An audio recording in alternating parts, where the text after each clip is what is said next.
Hello everybody, my name is RPG and welcome back to Let's Play Shining Force 3. So in today's episode we're going to do a quick cheeky check around Quonus village.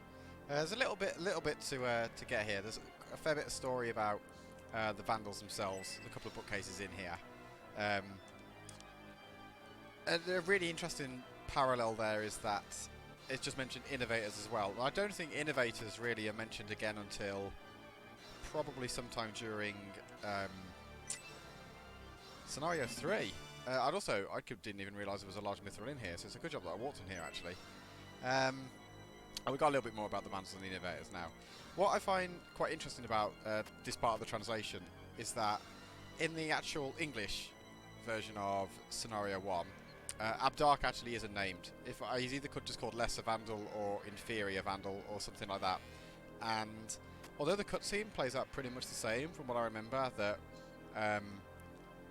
he kind of reveals that Bullzone's being revived, Bassander shows up, and everyone talks about that for a while. It's kind of, this is the point where it's really obvious now that the Bullzone sect are the bad guys, and their, well, not that it wasn't obvious before, but their end game is to revive this long-dead Vandal king called Bullzone. And that's basically now the plot arc for the rest of this chapter and most of the game, to be brutally honest. But the only thing about that is a little bit interesting coming in through the translation is that that's a plot arc that never gets resolved at the end of Scenario 1. Like, so when you actually get to the end of Scenario 1, a load of really, really important stuff happens, but Bullzone just kind of gets washed aside, because obviously they realised they weren't going to be bringing Scenarios 2 and 3 over into English, so they just kind of rewrite the ending, and as far as I remember it, they just don't mention him at all. Or possibly, like, there's literally like 2 lines of text that go, and Bullzone was defeated as well, but I genuinely don't remember. When I get to the very end of Scenario 1, I might do 2 videos for the ending, so I'll do one for the actual translation as it stands, and like a bonus one for this is what the ending was like originally, so people can see what it was like. It's super important that we flip in here really quickly and flip the switch. If we do, we have to find him again, I think twice first, but we'll actually get Ratchet as a character. If you don't come in here after defeating the Vandal and then you leave, he's gone and you miss him. He's one of the secret characters. He's not a brilliant character, but I'm probably going to use him. The black ring that I picked up, let's have a quick look at that. It's got really good stats. 10 attack, which is huge. It gives a crit bonus of 10, which is pretty nice. It lets you cast Blaze level 2, but it's cursed, which basically means it's going to be completely useless. The dark matter that I picked up in the Vandal fight, if you use that to smith items, that also becomes cursed. I like the little bit on the wall there of a Ratchet leg in it as well. A nice little touch. Yeah, and cursed items, if I remember rightly, sometimes, I think it's like a 50% chance, it's kind of similar to paralysis. Sometimes your character just doesn't do anything. So, the most important thing from saving all those Kyonshi is that Noon is here. If you kill any of the Kyonshi, you don't get him, as far as I'm aware. I could be wrong on this, and it could be a specific Kyonshi that's actually Noon, but from my understanding of it, it's a case of save them all or you don't get Noon. He is an interesting character for a reason I'll go to once I could look at his status effects, because although I mentioned earlier about this being a kind of not a required place, but a place you can go and sit and grind to promote your characters, Noon actually joins as a wizard, which is the promoted class that Mascarin is. So he's actually joining us as a promoted character. The problem with this, wrong status menu, it's the one I want, is that, we have a quick look at his stats. He's got really good health for a wizard, really good MP. In fact, his stats across the board are really, really good. The problem is that because he's a promoted character, he gains next to no XP from damaging enemies or killing enemies, because they're all considered to be massively under his level. So, although he's actually pretty useful, he does a lot of damage, it's totally pointless to actually get him to do anything for the rest of this chapter, really, because he'll just steal XP from other characters that need it more.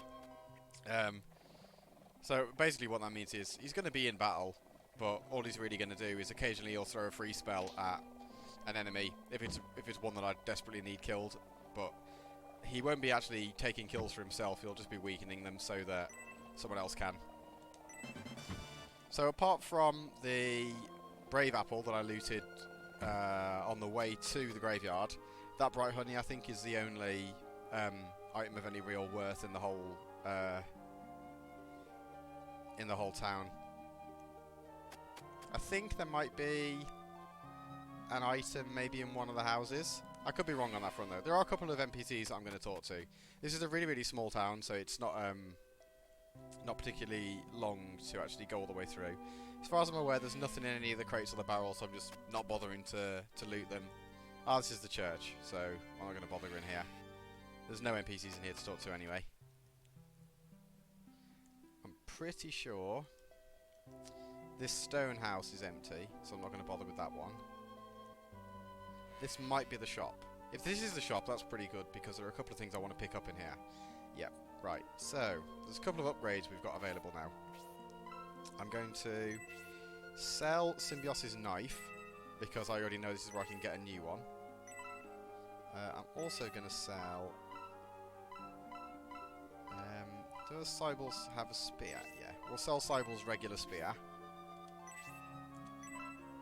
And apart from that, I don't think there's anything else I need to sell. Oh, actually, we'll sell Elder's Sword. She's never going to use it. Right, so... Actually, we'll check the deals first. Right, we'll take that. Yeah. Oh, she's got too much. Ah, right, okay. What is Masquerade carrying that means she can't... Can I sell that? Oh, wicked, I can. Good. Right, back to the items. I want to get a new knife. For Symbios. It's kind of useful, I suppose. We don't need the new Iron Lance. I do, however, want 2 Power Spears. One for Danterez. Oh, you can't. Wicked. One for Cybele. Actually, you know who can hold the other Power Spear for me for a sec? Can't. I know his inventory's empty.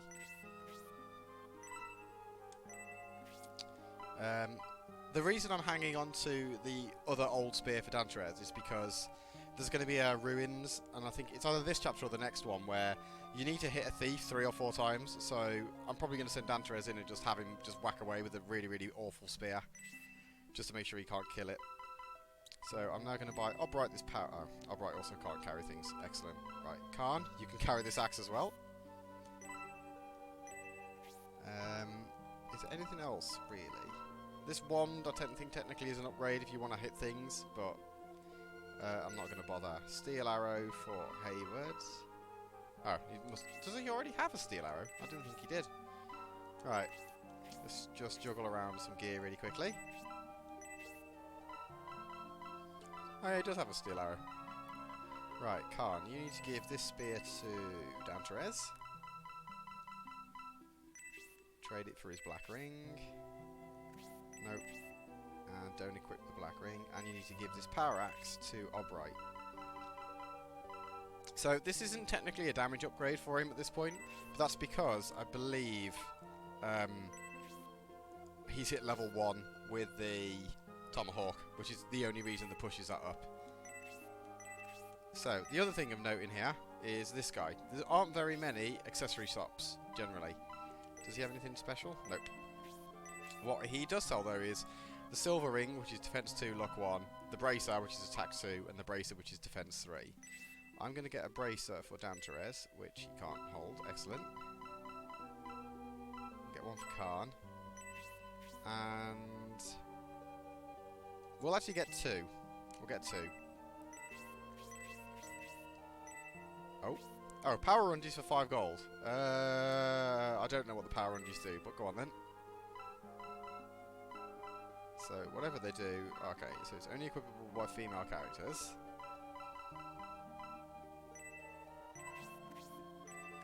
I don't know what they do, and I didn't realise that was a haggle I could get either, so that's interesting.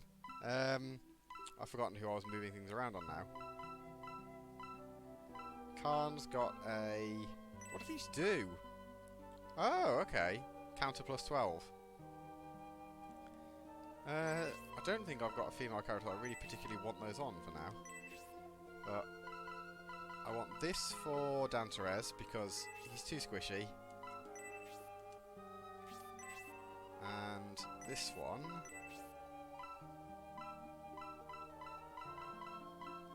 I'm going to put on... I can put them on Albright and make him more or less invincible. Yeah, we'll do that. Makes him a little bit tankier. I guess I'll hang on to the power undies for now. Counter plus 12 is pretty sweet. That's probably something that I'll put on Irene much later on.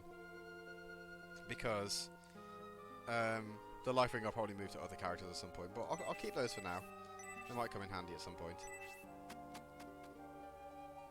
The Brave Apple, I don't remember if I mentioned this. The Brave Apple instantly gives a level up to a character. Common uses for it are just to like burn it on Elder, just to make sure she can get up to level 10 and promote her. Because although she's quite weak at the moment, I say quite weak, she's actually doing relatively well for me because I've given her that bracer. Promoting her early and then not promoting the rest of your force, like, she becomes a pretty reasonable fighter in that way, and just she kind of staves off the game being hard. But I'm not going to bother doing that for now. I'm going to probably keep them until right at the very, very end and use them to just squeeze 2 extra level ups into a character maybe. Because there's some stuff I'm going to do right at the very end that's going to be a little bit difficult. The only thing I will say actually really quickly is I quite like that this town is where it starts to become very apparent that not everything is as it seems with Garvin and Saraband. So he was the old mayor of this town, and all the rumours about him selling his town away to a demon are somewhat well founded. I think that was mentioned in Railhead, possibly. Ah, so that lady, if you didn't find Ratchet yet, I suppose she gives you a clue that you need to go and have a look.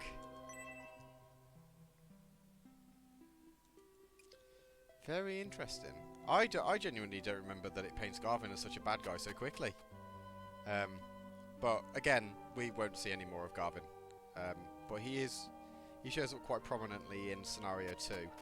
The last thing I'm going to do before I end this episode is... I'll really quickly talk to everybody. There's just a couple of things I want to drop off. So the chicken feed, for example, I don't need that again. That can just go and be put away for the rest of the game. I had a panic moment there. I had to double check that I actually got the chicken. That's important for another character that we'll get, I think, at the beginning of Chapter 4. I'm also probably going to get rid of, like, well, I'm going to put the black ring away. I'm never going to need it. I'm going to get rid of what mithrils I've got. I might also put that goddess tier away as well, because I don't think there's much point carrying it around. I'll probably won't even use it until the very, very end of the game anyway, so... I think that's the main problem I have with kind of rare items in RPGs. I know this is a problem that lots of people share as well, in that the really, really rare and powerful items you keep for emergencies, and you put them off using them even in the actual emergencies. I'm really, really bad at that with elixirs and mega elixirs in the Final Fantasy games, just forever keeping them. So the last thing I want to do is bin some items. So the chicken feed I don't need, the brave apple I don't need. No, Masquerade can keep all of her stuff. I need to give her her weapon back.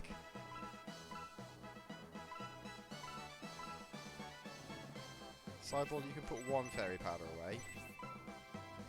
Elder, you can put both of these away. Don't need the black ring, don't need the large mithril. Right, do we have any healing items that are useful in here? Symbios can have a fairy powder, and so can... Elder can have one. Yep, and then we're doing alright in terms of everything else. So the last thing I'm going to do is I'm going to give Masquerade her weapon back before I send him into battle. Totally unable to do it.